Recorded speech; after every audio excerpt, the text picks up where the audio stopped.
On ఏదో పడిపోయింది.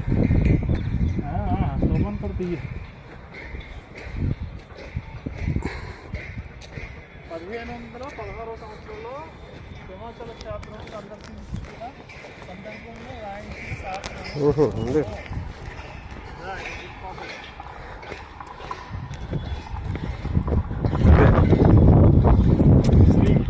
శ్రీకృష్ణదేవరాయలు వారు 1516 సంవత్సరంలో సింహాచలం క్షేత్రంను సందర్శించిన సందర్భంలో వ్రాయించిన శాసన ప్రతిరూపము.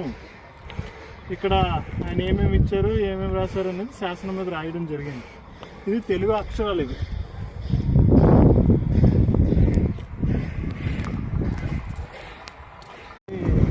అది ఇంక ఓపెన్ అవ్వలేదు, క్లోజ్. అక్కడ పెద్ద వాటర్ ట్యాంక్ ఉంటుంది.